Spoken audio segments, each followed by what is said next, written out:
Ma'am, what is infertility and why infertility is increasing in India? days. Yeah. Infertility అంటే husband wife కలిసి ఉండి రెగ్యులర్గా కలుస్తూ ఉండడం, అంటే వారానికి 2 సార్లు కలుస్తూ ఉండి ఒక సంవత్సరం అన్నా ట్రై చేసి పిల్లలు పుట్టకపోవడాన్ని ఇన్ఫర్టిలిటీ అంట. Okay. ఇది కామన్గా ఈ మధ్య ఎందుకు అవుతున్నదంటే, ఫస్ట్ ఆబ్వియస్ రీజన్, కనబడే రీజన్ ఏంటంటే విమెన్ ఆర్ ప్లానింగ్ లేట్. అంటే కెరియర్ ఉంది, ఆ తర్వాత చదువులు ఉన్నాయి, ఆ తర్వాత ఎక్స్పెక్టేషన్స్ ఇంక్రీజ్ అవుతున్నాయి కావాల్సిన అబ్బాయి దొరకాలని. ఆ తర్వాత సొసైటీలో ఉమెన్స్ ఎక్స్పెక్టేషన్స్ కూడా, ఉమెన్ చదువుకోకుండా పెళ్లికి రెడీ అయ్యే వయసు వచ్చిందంటే చీ ముద్దును ఎవరు చేసుకుంటారని. So expectations increase of women are planning late.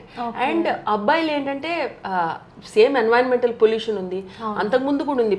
పాతకాలంలో స్మోకింగ్ అని లాంటివి చేస్తే స్మోకింగ్ ఒకటే అబ్బాయికి నష్టం కలుగు చేసేది. ఇప్పుడు ఎన్వైరన్మెంటల్ పొల్యూషన్, కెమికల్స్, ఈ కెమికల్స్తో పాటు స్మోకింగ్, ఆల్కహాల్ ఉంటే ఇంకా డబుల్ ఇంపాక్ట్ కలుగు చేస్తాయి. So main thing is women's age. Number 2 is both boys and girls life style. So age పెరిగే కొద్దీ ఎట్లా అంటే అమ్మాయిలు పుట్టుకతో ఒక 10 లక్షల అండాలతో పుడతారు ఎగ్స్తో. వయసు పెరిగే కొద్దీ తగ్గుకుంటూ పోతాయి, మొత్తం అయిపోగానే మెనోపాజ్ వస్తాయి. అమ్మాయి 28 ఏళ్ళు వచ్చేసరికి 50% అండాలు ఖతం అయిపోయినాయి, ఫినిష్ అయిపోయినాయి. పుట్టినప్పటి నుంచి తగ్గుతూ పోతాయి. అంటే అమ్మాయి పుట్టినప్పుడే she has certain number of eggs. Absolutely. ఇప్పుడు మనకు ఒకవేళ బ్యాంక్ లో ఇంత డిపాజిట్ ఉంది, అది వాడుతూ ఉంటే మొత్తం అయిపోయినట్టు వయసు పెరిగే కొద్దీ అయిపోతాయి.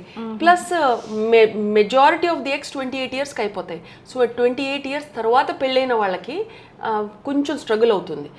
అట్లీస్ట్ 6 months అన్నా వేస్ట్ ఎగ్స్ ఉంటాయి వాళ్ళకి. 2 ఏళ్ళు 3 ఏళ్ళు పట్టొచ్చు. ప్రెగ్నెన్సీ రాదని కాదు, వాళ్ళు అనుకున్న టైంలో కాకపోవచ్చు. అండ్ ప్లస్ ఎన్వైరన్మెంటల్ పొల్యూషన్, కెమికల్సే కాకుండా లైఫ్ స్టైల్ చాలా మారింది. మనం పగలు పని చేసుకోవాలి, నైట్ పడుకోవాలి.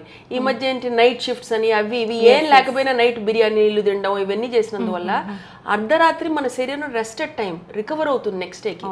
అది రికవర్ కాకపోతే ఎందుకురా వీళ్ళు ఇట్లా అర్ధరాత్రులు అపరాత్రులు మేల్కున్నారు, సరిగ్గా తినట్లేదు, సరిగ్గా పడుకోవట్లేదు, వీళ్ళకే దిక్కు లేదు, ప్రాణాలతో ఉంచితే చాలు, గుడ్లు బిడ్డలు వద్దు చీచి అని చెప్పి ప్రకృతి అన్హెల్దీ పీపుల్కి బిడ్డలు పుట్టకుండా చూసుకుంటుంది. ఓకే, మనం డిసిజన్ కాదు, the decision is taken out of hand. మనం ఏదో రాజులు బాగుంది బాగుంది అనుకొని ఎంజాయ్ చేసామంటారు. ఎంజాయ్ చేసింది ముందు అయ్యో ఇట్లా అవుతుందని ఎవరు చెప్పలేదే అంటారు. So you achieve everything, but as you're getting late and if you don't find the right partner, I would strongly recommend, especially working women, effort చేయగలిగితే ఎగ్స్ ఫ్రీజ్ చేసుకోండి. ఎందుకంటే చిన్న వయసులో ఉన్న ఎగ్స్ పెద్ద అయిన తర్వాత చాలా మంది 37, 38, 40 కూడా వస్తారు. వాళ్ళకి ఎగ్స్ ఐవీఎఫ్ చేసినా కూడా ఫెయిల్ అవుతుంది. ఎందుకంటే ఉన్న వాటితో మనం ఐవీఎఫ్ చేయగలం,